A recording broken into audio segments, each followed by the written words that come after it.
Great, thank you very much, Ben, Troy, Njue. Kisumu CBD remains largely a deserted scene with small-scale traders, and of course, the public service vehicles are opting to keep off the CBD. And of course, this is advised by the fact that the opposition chief had actually called for demonstrations today.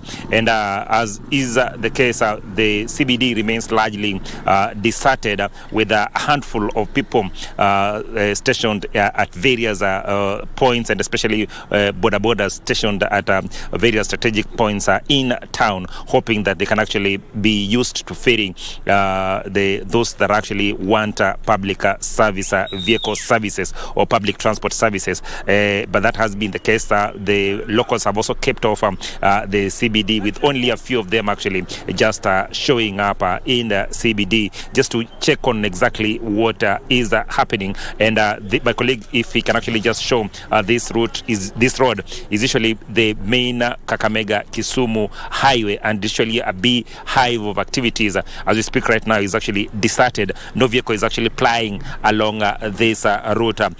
Very many illegal roadblocks have actually been erected along the way, and it takes some convincing and effort to try and navigate through those roadblocks, and all the way from Mamboleo, where we actually visited today in the morning, coming all the way to the famous Kondele roundabout, and up until here in the CBD. There are a number of illegal roadblocks that have actually been erected along the route. And now you will be wanting to know what exactly is happening at Kondele, because that is usually the epicenter of demonstrations or resistance in this region. We were there a couple of minutes, probably 20 or so minutes ago, and what we actually witnessed was that demonstrators had actually gathered and converged on one side of the roundabout, whereas police or security agents had actually also gathered and stationed themselves at a vantage position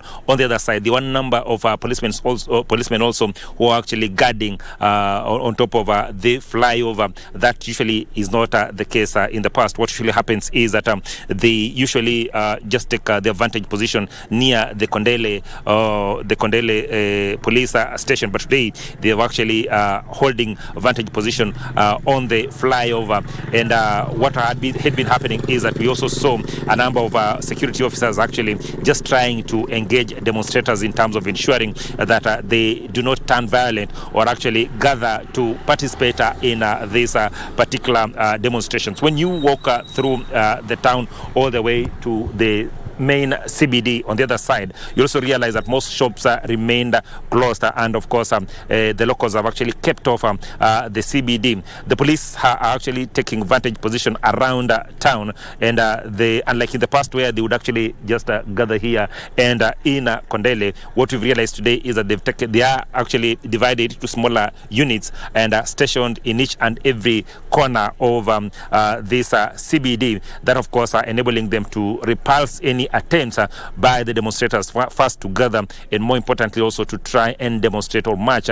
towards the CBD. What we can actually report now also, Ben, Troy, enjoying, is the fact that we've not witnessed very serious activities in this particular CBD, unlike in the past where we saw destruction of property and of course running battles between the police and the locals. We are yet to witness that. What has happened is that the police have been very swift in terms of ensuring that the locals do not gather in larger groups, and each and every time they've tried to actually gather in large groups, police have moved swiftly to try and ensure that they are dispersed. The other thing is that they've also ensured that each and every time an illegal roadblock has actually been erected, they've actually moved swiftly to ensure that the youth that are actually erecting those roadblocks have actually been dispersed, one, and then two, have actually opened up the roadblock. My colleague can actually just take pictures of exactly what is happening on the other side. Is that you can clearly see that there was an illegal roadblock that had actually been erected at that place, and what happened is that police moved swiftly to ensure that when the youth that had actually actually gathered at that place had actually been dispersed. And then 2, also they've actually tried as much as they can to ensure that they remove the stones that have actually been used to block that particular road. Other than that, there's nothing really happening here in Kisumu County, and of course we'll be keeping a keen eye on what will be happening in Kondele, what will be happening in Kachoka, and of course the informal settlements where usually is the epicenter, or where there are a beehive of activities in terms of running battles between the police and the locals. And we will of course be filling in our listeners and viewers of exactly what will be happening in this region. Back to you, Ben Troy Njue, unless you have any question as pertains what exactly is going on in this region.